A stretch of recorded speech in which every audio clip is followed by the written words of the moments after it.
Welcome to another edition of Inside PressBox. I'm your host, Stan the Fan Charles. Last weekend, the Chesapeake Bayhawks were defeated by Major League Lacrosse's current #1 team, the Boston Cannons, bringing their record to 3-3 at the halfway point of the season.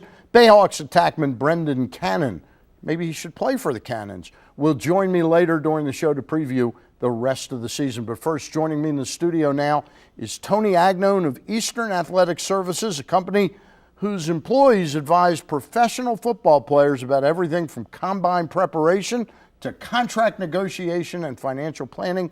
Tony's been representing professional football players since 1978 and is currently president of the Sports Lawyers Association. Thank you for coming in, Tony Agnone. Oh, my pleasure, Stan. Tony, we were talking before this. You've been doing this now for 33 years. I've been doing sports talk, for close to that amount of years. You know, for D. Smith, DeMar Smith, and Roger Goodell, this is their first time really being in the fire. We've watched this before. Is it sort of like watching an old movie to a certain extent? I think so. To a certain extent, it's kind of interesting because like you said, it's their first rodeo, and they both have taken a long time feeling each other out and trying to get this thing to a point where they can start to close the gap and make a deal. And it's been kind of interesting to watch, and I'm sure it's going to continue just a little longer, but at some point or another they'll start to trust each other and start to get into this a little bit. How much of this is, at the end of the day, it is about money, it's about working conditions and all those things, but I always sense that these things are about a personal feeling out of the two powers here, and it looks like these guys have felt each other out. They now kind of respect each other a little bit. I think they have a better working relationship now. They now understand that both of them have the best interests of their sides at heart, but also they understand that the game has to go on and continue, and they understand that they've got to make that happen. All right, we are, as we tape this will air on July the 3rd and 2nd and 3rd. We're on the last day of June as we're taping this. Are we looking at maybe another 6 to 8 days before they come out and announce some type of agreement? I would think they'll go late tomorrow, and then probably That's around, Friday, right, and I would say probably break for the holiday, but at that point have an idea of what they want to do early part of next week.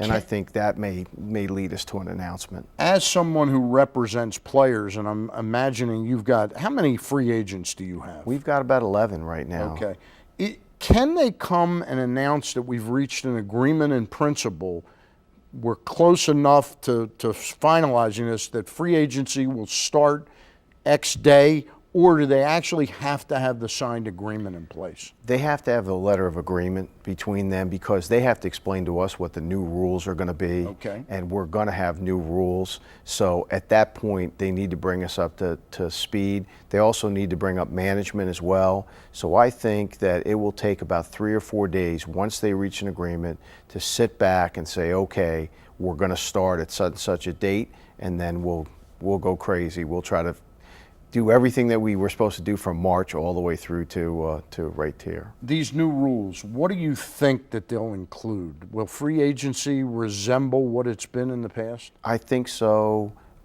It depends on there was a proposal made day before yesterday where they asked to add 3 extra players that they could hold on to in some way.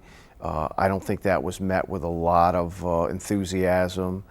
But I think there'll be a couple little twists here that will change free agency as such for somebody. Will we see a little bit of an expanded roster at least the first 30 days of the regular season this year because of the nature of how protracted these negotiations have been? I think, Stan, you have said something that we've told them that we think that they should do. 3 to 5 players. Whether that happens, I'm not sure, but I think the practice squad will at least increase by 4. Okay. I really do think that they'll move that up. Yeah, I mean, because you can't underestimate how out of football shape these guys will be when they should be in football shape. And how limited they'll know what to do with the offenses and defenses for the new guys. All right.